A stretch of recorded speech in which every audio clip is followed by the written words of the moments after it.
사도행전의 말씀이 이제 마쳤고요. 이던 한 달 12월 동안은 각기 다른 본문으로 이제 말씀을 전하게 됩니다. 오늘은 특별히 대림절 첫째 주일이고요. 대림절은 이제 성탄절 앞두고 4주에 걸쳐서 주님 오심을 기다리며 다시 오실 주님에 대한 믿음을 굳게 세우는 절기이기도 합니다. 따라서 대림절이 시작되는 오늘부터 성탄절까지는 우리는 다시 오실 주님을 기다리며 우리를 향하신 하나님의 음성과 가르침에 따라서 주님께서 우리에게 말씀하신 것들을 따르는 그 은혜가 있기를 원합니다. 어찌 보면 이 시간이 우리 모두에게 영적으로 새롭게 태어나는 시간이 될 수 있기를 원합니다. 오늘 그 첫 번째 시간으로 이사야서에 기록된 예언의 말씀을 통해서 이 땅에 임마누엘로 오신 주님을 만나는 시간이 되기를 원합니다. 오늘 보면 이사야서의 배경을 보면 지금 이제 다윗 왕조가 이제 저물어가는 시점입니다. 그래서 이사야서 7장 1절 이하에 보게 되면 울시아의 손자이며 요담의 아들인 아하스가 유다의 왕으로 다스릴 때 아람의 르신 왕이었던 르말리알의 아들이었던 이스마엘의 베가가 예루살렘에 전투하기 위해서 올라왔을 때에 벌어진 일이었습니다. 이때 예루살렘 안에 있던 아하스와 그 백성들에 대해서 성경이 이렇게 말합니다. 마음이 마치 숲속의 나무들이 바람 앞에서 흔들리는 것처럼 떨었다라고 성경이 기록하고 있습니다. 그럴 때 하나님께서 이사야를 통해서 이들에게 말합니다. 두려워하지도 말고 염려하지도 말라라고 말씀하십니다. 그 대적들이 어떤 말을 하든 상관없이 그 말은 하나도 이루어지지 않을 것이다 라고 말씀을 해 주었습니다. 그럼에도 불구하고 이 말씀을 듣지 않고 자기들의 생각대로 나아가는 아하스의 모습을 보게 됩니다. 하나님은 이런 불신과 믿음 없는 아하스에게 표적을 한번 구해봐라 라고 말을 했습니다. 그런데 아하스는 그 표적조차도 구하지 않습니다. 결국 하나님의 도움의 손길을 뿌리치고 이 백성뿐만 아니라 하나님마저도 지쳐버리겠다라고 성경은 기록하고 있습니다. 이때 하나님께서 이런 교만한 다윗의 왕실에 내가 표적을 허락해 준다라고 말씀하시면서 이사야서 7장 14절의 말씀을 줍니다. 함께 읽어볼까요? 시작. 그러므로 주께서 친히 다윗 왕실에 표적을 주실 것입니다. 보십시오. 처녀가 잉태의 아들을 낳고 그를 임마누엘이라 부를 것입니다. 아멘. 네, 임마누엘. 하나님이 우리와 함께 하신다는 뜻의 이 말씀의 표적을 이들에게 주었음에도 불구하고 이 말씀을 깨닫지 못하고 자기들이 원하는 대로, 자기들이 뜻하는 대로, 자기들이 생각하는 대로 어리석음을 계속해서 범하게 됩니다. 이 말씀 이사야서 8장 19절 22절에 보게 되면 이들이 어떻게 행동했는지를 나와 있습니다. 읽어볼까요? 시작. 그런데 사람들은 너희에게 이렇게 말하고 있다. 속살거리고 중얼거리는 마법사와 무당을 찾아가십시오. 어느 백성이든 자기 신에게 찾아가지 않습니까? 살아있는 사람 대신 죽은 사람에게 찾아가지 않습니까? 율법과 증거에 따르면 이런 말을 하는 사람은 기필코 동트는 것을 보지 못할 것이다. 그들은 고생하며 배고파하며 이 땅을 헤맬 것이다. 그리고 그들이 굶주리면 화가 나서 위를 쳐다보고 그들의 왕, 그들의 하나님을 저주할 것이다.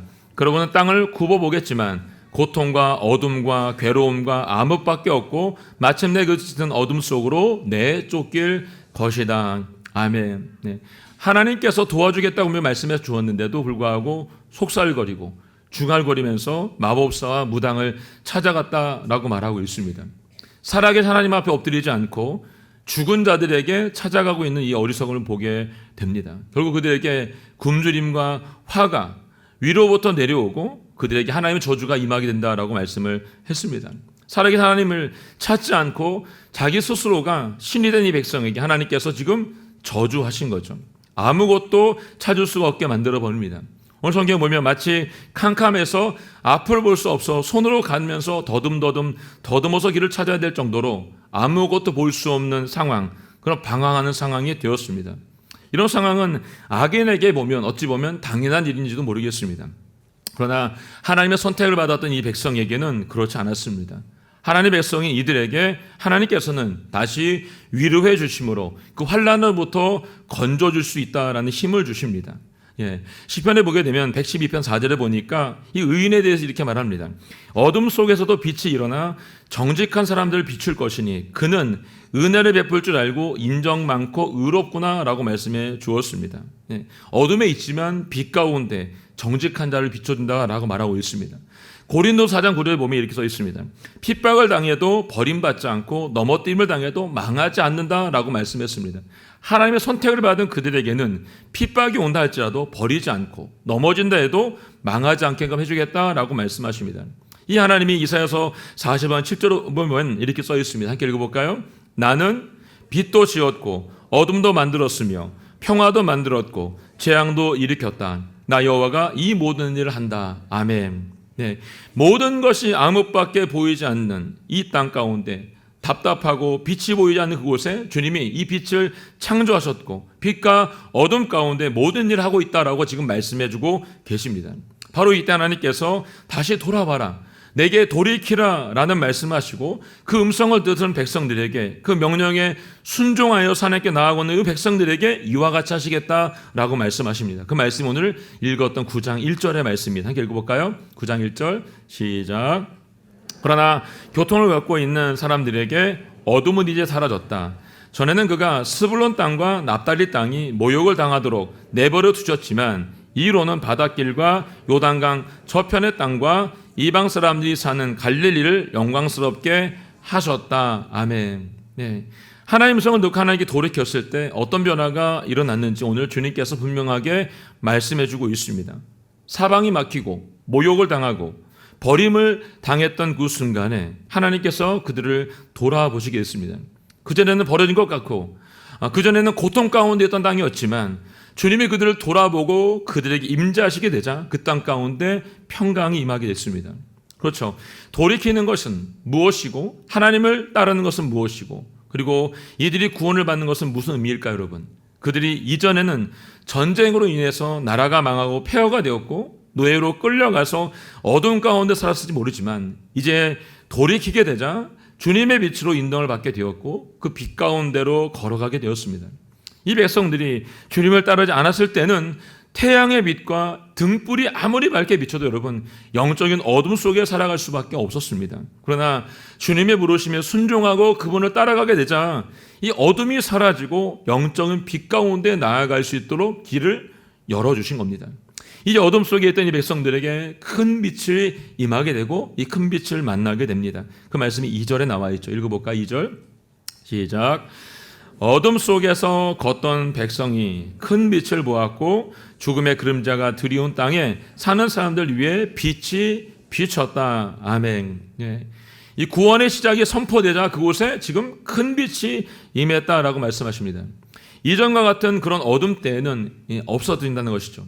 하나님은 어떤 민족을 더 크게 만들 때 여러분 작은 고난부터 시작하십니다. 그런데 이 작은 고난이 그들에게 별로 효과가 없으면 더 낮추게 하십니다. 그리고 더 큰 고난을 그들에게 주시는 것을 우리가 기억해야 됩니다.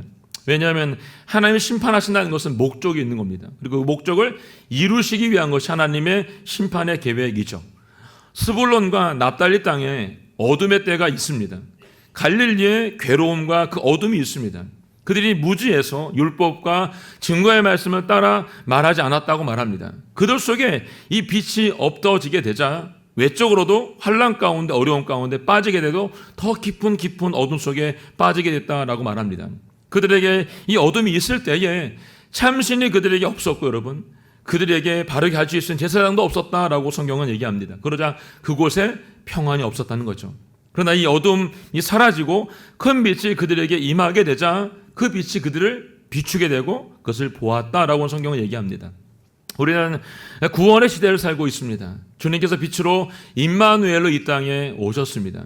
그분께서 나는 세상의 빛이다라고 우리에게 말씀해 주셨을 뿐 아니라 너희도 세상의 빛이다라고 말씀해 주었습니다.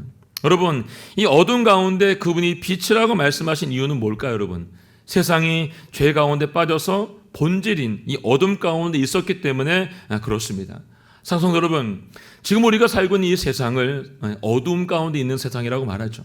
주님께서 이 땅에 빛으로 오셨고 그분을 따르는 우리 안에 그분의 빛이 임하였고 그분의 빛을 바라는 존재가 되었다라고 우리에게 말하고 있습니다. 주님은 우리에게 너희가 세상의 빛이고 소금이다라고 말씀을 하시는 겁니다. 이 빛이 우리 안에 임하였기 때문에 점점 이 빛이 밝아진 게 아니고 여러분 그 빛이 우리 안에 계시기 때문에 우리는 그 빛 가운데 걸어가는 존재가 되었고 그분과 함께 동행함으로 그 빛을 바라는 존재가 되었다는 것입니다. 이때 우리 안에 있던 어둠이 어떻게 해요? 떠나가게 되었다는 것입니다. 저는 오늘 이 예배에 참석하신 모든 분들에게 임마누엘 되신 주님의 빛이 임할 뿐만 아니라 우리 안에 있는 어둠이 떠나가고 주님과 함께 이 빛 가운데 살아가시는 축복이 우리 모두 가운데 있기를 예수님을 축원합니다. 자, 3절 말씀 보게. 3절 말씀 시작. 주께서 이 백성을 번성케 하셨고 기쁨을 키워 주셨습니다. 사람들이 추수할 때 기뻐하고 전리품을 나눌 때 즐거워하듯이 그들이 주 앞에서 기뻐합니다. 아멘. 예. 이들은 그동안 주변 국가들로부터 어떻게 계속 전쟁의 공포를 그리고 이 공격 가운데 있었습니다. 그 국력은 점점 약해질 수밖에 없고 약화되었습니다. 이제 주님께서 이 백성에 뭐라고 말씀하시냐면 이 백성을 번성케 하시겠다라고 말씀하십니다. 당시 이 근동 지방은 한 나라의 인구수가 그 나라의 국력을 나타내죠. 근데 이 나라가 계속해서 공격을 받고 국력이 약화되었다는 것입니다. 근데 하나님께서 이들에게 뭐 어떻게 해요? 내가 이 백성을 번성케 해주겠다라고 말씀을 해주었다는 것입니다. 이 말은 여러분 이들에게 기쁨이 되었고 그 기쁨이 배가가 되었다고 오늘 성경은 얘기하고 있죠. 이 기쁨을 사람들이 추수할 때 얻은 기쁨이라고 얘기했고 전쟁에서 승리하고 얻은 전리품을 나누는 즐거움이다라고 비유해서 말하고 있습니다. 이 기쁨이 이들에게 얼마나 큰 것인지를 비밀로서 우리에게 알려주고 있는 거죠. 이 백성이 이와 같은 번성과 기쁨을 누릴 수 있었던 것은 전적인 하나님의 은혜였다는 것입니다. 하나님 안에서 기뻐한다는 것은 최고의 기쁨이고 유일한 기쁨이 되기 때문에 그렇습니다. 여러분, 인간의 제일의 목적은 하나님을 영원하게 하는 뿐이 아니라 영원토록 그분을 기뻐하는 데 있다라고 했습니다. 하나님께서 베푸신 구원의 은혜를 받은 이스라엘과 저와 여러분은 마땅히 그분을 향해서 어떻게 해요? 기뻐하고 즐거워해야 되는 존재가 되는 것이 맞습니다. 이것을 잊지 않는 인생, 그 인생에 주님의 빛이 비추어질 줄로 믿습니다. 자, 4절과 5절 말씀 읽겠습니다. 4절 5절 말씀 시작. 그들을 짓누르던 멍에와 어깨를 내리치던 회초리와 압제자의 몽둥이를 미디안을 꺾으시던 날처럼 주께서 부숴버리셨기 때문에 쿵쿵거리며 질팔받던 모든 군화와 피범벅이 된 모든 군복이 땔감으로 불에 타 사라졌기 때문입니다. 아멘. 4절에 보니까 멍에와 회추리와 압제자의 몽둥이라고 써 있습니다. 이게 모두 노예를 나를 때 썼던 도구들이었습니다. 이 가운데서도 멍에, 수발로와 압제자, 하노게스보는 애굽에서 속박해왔던 그 삶을 연상시켜주고 있습니다. 성경적 표상에서 애굽은 이스라엘을 속박한 어둠의 세력을 대표하고 있습니다. 따라서 성경에서 말하는 모든 해방의 사건은 애굽에서의 구원의 뿌리를 두고 있는 것을 보게 됩니다. 근데 오늘 보니까 본문에는 사사기 7장 2절에 나와 있는 미디안을 꺾으신 날을 언급함으로써 말미암아 지극히 적은 수로 많은 대적들을 물리친 사건에 대해서 하나님께서 이 초자연 권능이 그들에게 임했다고 하는 것을 보여주었습니다. 하나님의 구원의 은총을 힘입은 이스라엘에게 임한 갑작스러운 하나님의 개입으로 말미암아 이제 어떻게 됐습니까? 전쟁은 종결되었고 평화가 그 땅 가운데 임하였다는 것을 보여주었습니다. 하나님의 구원의 역사는 사사기에 나오는 미디안의 나라에 임하였던 것과 동일한 방식으로 지금 이루어지고 있습니다. 이스라엘에 괴롭혔던 이방들인들에게 압제가 있었지만 그것을 꺾어버리셨고 그들이 주도했던 전쟁을 끝내버리시고 이제 하나님이 약속하였던 그 약속의 풍성함을 이들에게 베풀어 줄 뿐 아니라 회복을 그들에게 주었다는 것입니다. 이 복음의 목적은 그 은혜는 죄와 사탄의 멍에를 깨뜨리시고 죄와 타락의 짐을 제거하여서 우리를 저 압제자들의 막대기에서 자유하게 하셔서 하나님의 자녀들이 누려야 될 자유와 기쁨을 맛보게 하신다는 것입니다. 예수님께 이 땅에 임마를 오셔서 우리들의 멍에를 깨뜨리시고 원수들의 손에서 저와 여러분을 건지시고 모든 염려와 걱정과 두려움을 내쫓으시고 주만 섬기게 만들어 주었습니다. 5절에 보니까 모든 군화와 피범벅이 된 모든 군복을 땔감으로 썼답니다. 그리고 불을 태워서 다 태워버렸다라고 말하고 있습니다. 하나님의 백성들에게 강덕의 침략과 압제로부터 완전한 해방, 완전한 종식이 있다는 것을 우리에게 알려주고 있는 것이죠. 주님이 개입하시면 우리 안에 있던 이 모든 일들이 완전히 끝날 줄로 믿습니다. 자, 6절부터 7절 말씀 읽겠습니다. 시작. 한 아이가 우리를 위해 태어났다. 우리가 하나를 얻었다. 그 어깨에는 주권이 있고 그의 이름은 기묘자, 모사, 전능하신 하나님, 영원하신 아버지, 평강의 왕이라 불릴 것이다. 넘치는 주권과 평화는 다윗의 보좌와 그의 왕국에 끊임없이 펼쳐질 것이다. 지금부터 영원히 공평과 정의로 그것을 견고히 세울 것이다. 만군의 여호와 열정이 이것을 이루실 것이다. 아멘. 네. 이 백성에게 이 전쟁이 끝남으로 말미암아 이 땅에 평화를 주시는 분이 누구인지를 분명하게 우리에게 말씀해주고 있는 부분입니다. 이미 이 말씀은 창세기부터 예언의 말씀으로 우리에게 주어진 말씀이죠. 창세기 3장 15절을 보게 되면 여자의 후손에게서 나실 분이 있다라고 최초의 예언의 약속을 선포해 주었습니다. 그리고 이미 이사야서 7장 14절 앞부분에 봤죠, 여러분. 나눈 것처럼 처녀가 잉태의 아들을 낳고 그를 임마누엘이라 부르실 거라고 말씀하신 예언의 말씀이 선포되었습니다. 그 오늘 본문에서는 이 메시아가 우리를 위해서 태어났다, 한 아들이 얻어졌다라고 분명히 말씀하고 있습니다. 이 예언적 완료형을 기록하고 있는 거죠. 이미 됐다는 것입니다. 이 말은 이 일이 확실하게 이미 이 땅 가운데 일어났다는 것을 분명하게 우리에게 알려주고 있는 그림이기도 합니다. 이렇게 메시아로 오신 예수님께서에 대해서 6절 하반절에서 이 메시아가 어떤 분에 대해서 우리에게 설명을 해주고 있죠. 그의 어깨에는 주권이 있고 그 이름은 기묘자, 모사, 전능하신 하나님, 영원하신 아버지, 평강의 왕이다라고 불려진다라고 말하고 있습니다. 먼저 기묘자, 모사는 하나로 우리가 묘사해서 해석하고 있는 경우가 많습니다. 이 말을 영어로 보니까 원더풀 카운셀러로 되어 있죠. 경영의 놀라움을 가지고 있고 탁월하게 무엇인가를 하실 수 있는 분이라는 것입니다. 인간의 능력을 초월하고 누구도 감히 생각하지 못한 일, 놀라운 계획들을 세울 수 있는 분이 바로 이분입니다. 마치 홍해를 가르시고 불과 유황으로 소돔과 고모라 땅을 멸하셨던 그분이다라고 말씀하고 있는 거죠. 두 번째 말하고 있는 전능한 하나님은 히브리 말 엘 기뽀르인데, 이 말은 이스라엘의 남은 자들이 돌아와서 부를 하나님의 이름이고 구약에서 자주 사용했던 하나님의 아들의 이름입니다. 따라서 여기 아이라고 단순히 말했던 이 아이가 그냥 아이가 아니라 신성을 소유한 분이고 용사로서 이 싸움을 능히 이길 전쟁에 능하신 분이다라고 말씀을 해주고 있는 것입니다. 세 번째 표현은 영원하신 아버지로 표현되어 있습니다. 히브리 사고에서 보면은 아버지는 아들과 상관되는 관계보다는 부양하는 사람들을 돌보는 후원자와 보호자의 개념으로 연관해서 말하고 있습니다. 따라서 히브리 아바 아드는 그의 백성들과 더 넓게 보야선 피조물에게까지 아버지의 깊은 사랑이 들어가서 그들에게 생명을 주시는 분이다 라고 표현해서 말해주고 있습니다. 네 번째 말하고 있는 표현은 평화의 왕입니다. 이 말은 자기 백성들을 돌보고 책임지긴 왕을 말하고 있습니다. 더 나아가서 평화로 불리는 것은 그가 다스리는 나라는 평화의 나라이며 그가 다스리는 속에는 자기 백성에게 평강이 임한다는 것을 우리에게 알려주고 있는 것을 보게 됩니다. 이 네 개의 표현, 이 네 개의 이름을 가졌다고 한다면 이분이야말로 신적인 존재일 뿐 아니라 그들이 그렇게 기다리고 있던 메시아가 분명히 맞다는 것입니다. 그러나 그분은 여기에서 멈추지 않으시고 그분의 넘치는 주권과 평화로 다윗의 보좌에까지 그의 왕국 위에까지 끊임없이 이것을 펼치신다라고 말씀하고 있습니다. 그리고 지금부터 영원히 이 공평과 정의로 그것을 견고히 세우겠다라고 지금 말씀해주고 있는 거죠. 영원한 공평과 정의는 올바른 법질서를 세우는 것이고 이 법질서가 올바르게 세워진다면 이 나라는 안정될 것이고 이 백성은 그 법을 존중하게 될 것이다 라고 말하는 것입니다. 이 백성들이 그 법을 존중하면 그들은 하나님 말씀대로 살아가게 될 것입니다.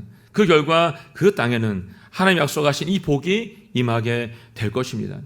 이 모든 일이 하나님 주권 안에서 이루어지고 있다고 하는 것을 우리 모두가 잊지 않기를 원합니다. 하나님의 떠난 백성들을 위해서 하나님을 무시한 백성들에게 하나님은 잊지 않고 찾아와 주셨습니다. 그리고 그들에게 구원의 길을 열어주셨습니다. 그뿐만 아니라 그들을 위해서 이 땅에 임마누엘 되신 예수님을 보내주셔서 그분으로 통해서 이 구원의 길이 활짝 열려질 수 있도록 만들어 주었습니다. 이 모든 것이 여호와의 열정이다라고 오늘 성경은 얘기하고 있습니다. 여호와의 열정, 주님의 열심이 있었기 때문에 가능했다는 것이죠. 영원히 죽을 수밖에 없었던 이 땅에 있는 모든 인간들, 저를 여러분 모두에게 지금도 쉬지 않고 중보하고 계시는, 기다리고 계시는 그 하나님의 영원한 은혜가 우리 모두 가운데 있다는 것을 이렇게 분명히 말씀해주고 있습니다.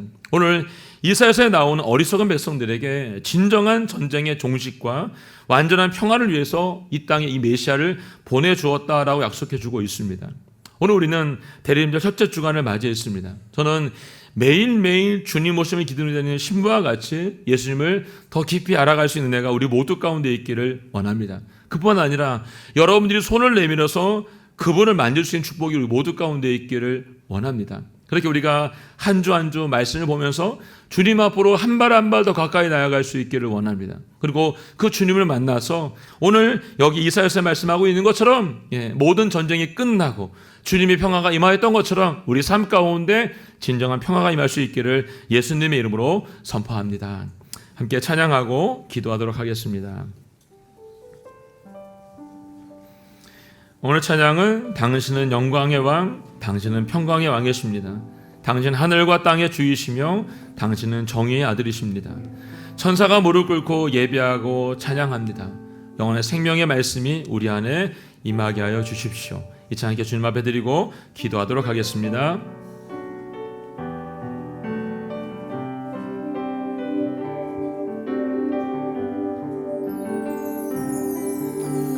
당신은 영광의 왕, 당신은 평강의 왕, 당신은 하늘과 땅의 주, 당신은 정의의 아들, 천사가 무릎 꿇고 예배하고 찬송하네. 영원한 생명 말씀, 당신은 예수 그리스도 주. 호산나 호산나 다윗의 자손께, 호산나 불러 왕 중의 왕. 높은 하늘에 영광을 예수 주 메시아. 호산나 다윗의, 호산나 다윗의 자손께, 호산나 불러 왕 중의 왕. 높은 하늘에 영광을 예수 주 메시아. 당신은 영광의 왕, 당신은 영광의 왕. 아멘. 당신은 평강의 왕, 당신은 하늘과 땅의 주, 당신 정의의 아들, 천사가 무릎 꿇고 예배하고 경배합니다. 하고 경배하네. 영원한 생명 말씀, 당신은 예수 그리스도 주. 아멘. 호산나 다윗의 자손께, 호산나 불러 왕 중의 왕. 높은 하늘에 영광을 예수 주 메시. 호산나 다윗의, 호산나 다윗의 자손께, 호산나 불러 왕 중의 왕. 높은 하늘에 영광을 예수 주 메시아. 호산나 호산나 다윗의 자손께, 호산나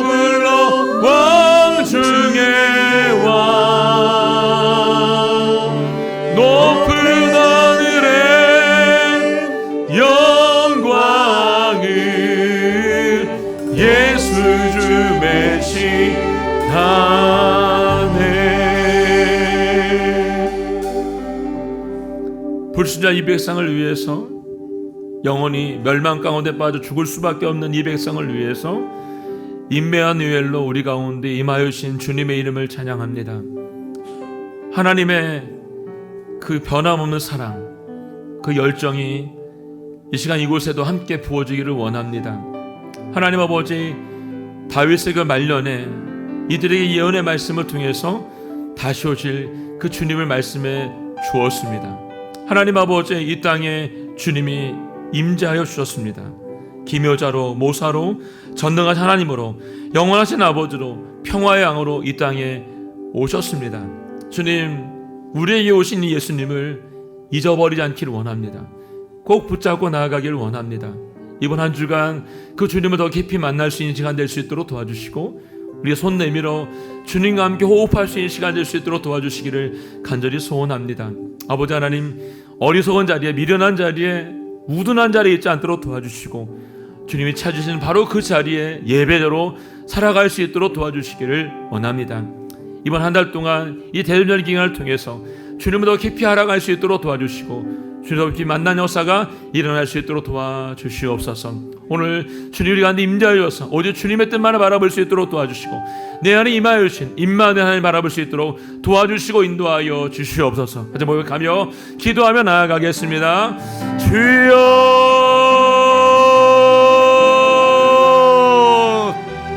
하나님 아버지, 하나님 아버지 가운데 임하여 주시옵소서.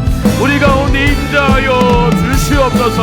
하나님 아버지, 어디를 갈지 몰라 망한 이 세대 가운데, 하나님 아버지, 전쟁의 피와 같은 이 세상 가운데, 하나님 아버지, 자기 주장과 자기 생각에 빠져있는 이들 가운데 주님이 찾아와 주셨습니다. 아버지 하나님, 그냥 내버려 두지 않으시고 내 아들로 내 딸로 불러주시고 우리 가운데 임자하여 주셨습니다. 하나님 기비자로 모사로 전능 하나님으로 영원하신 아버지를 경광양으로 우리 가운데 오셨습니다. 하나님 아버지, 우리가 이 하나님을 붙잡고 나아갈 수 있도록 도와주시기를 원합니다. 하나님 아버지, 매일매일의 삶 속에서 주님만이 나의 모든 것 되시며 주님만 나의 구원 되심을 고백하는 역사가 일어나게 하여 주시옵소서. 우리의 뜻대로 우리의 생각대로 아니라 오늘에게 말씀하시고 나를 붙잡아 주시는 주님만을 바라 나갈 수 있도록 아버지 도와주시고 인도하여 주시옵소서. 호산나, 다윗의 오신 주님을 얻을 수 있도록 도와주시옵고, 아버지 왕으로 오신 주님을 찬양할 수 있도록 도와주시기 원합니다. 모든 영광과 존귀를 주님께 반드릴 수 있는 한 달 될 수 있도록 도와주시고, 진정한 예배의 삶을 살아낼 수 있도록 아버지 도와주시고 인도하여 주시옵소서. 영원한 생명의 말씀이 우리 가운데 부어질 수 있도록 도와주시고, 매 순간마다 매일매일마다 주님의 은혜가 아버지 역사 우리 모두 가운데 있도록 도와주셔서 우리의 입으로 주님을 날마다 고백할 수 있도록, 주님을 증거할 수 있도록 저희를 사용하시고 인도하여 주시옵소서. 주의 뜻을 이룰 수 있도록, 성령의 은혜가 우리 볼 수 있도록 아버지 함께하여 주시옵소서. 하나님 감사합니다. 우리와 함께 하신다고 말씀하셨고 우리 안에 이미 임재하여 주셨다라고 말씀하셨습니다. 하나님 아버지, 저희의 눈을, 저희의 생각을, 저희의 마음을 다른 곳에 돌리지 않도록 도와주십시오. 아하스 왕처럼 주님께서 표적을 구해보라고 말함에도 불구하고 그 표적을 구할 필요도 없다라고 말했던 이 어리석음 우리에게도 있습니다. 하나님 아버지, 오늘 이것을 회개합니다. 주님께 우리가 완전히 부복할 수 있도록 도와주시고 주님 앞에 완전히 나아갈 수 있도록 도와주시고, 오늘도 우리 가운데 임마누엘로 오신 주님만을 바라볼 수 있도록 도와주시기를 간절히 소원합니다. 하나님 아버지, 오늘 저희가 성찬주일로 나아갈 때에도 주님의 떡과 주님의 잔을 마실 때에 우리 가운데 임재하신 주님을 꼭 경험하는 시간 될 수 있도록 도와주시기를 간절히 소원합니다. 오직 주님께만 영광 돌리는 삶을 살 수 있도록 도와주시고, 이번 한 주간 주님 닮은 삶을 살아낼 수 있도록 저희 가운데 역사하여 주시기를 간절히 소원합니다. 하나님 아버지, 오늘 이곳에 함께한 모든 영혼들마다 주님을 찾을 수 있도록 도와주시고 주를 만날 수 있도록 도와주시고, 내가 만난 예수님을 또 내가 있는 그곳에서 아름답게 전하는 역사가 일어나게 하여 주시옵소서. 감사합니다. 찬양합니다. 예수님의 이름으로 기도하였습니다. 아멘.